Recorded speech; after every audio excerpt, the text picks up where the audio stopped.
धन्य है ऐसे ठेकेदार और इसे बनवाने वाले इंजीनियर।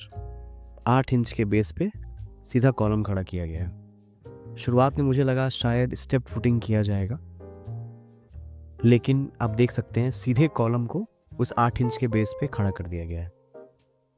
ये कॉलम अब 8 इंच के इस फुटिंग पे पॉइंट लोड क्रिएट करेगा और ये स्ट्रक्चर फेल हो जाएगा। और एक बात, यह अर्थक्वेक जोन 4 में 3 फ्लोर तक फ्रेम स्ट्रक्चर खड़ा किया जा रहा है।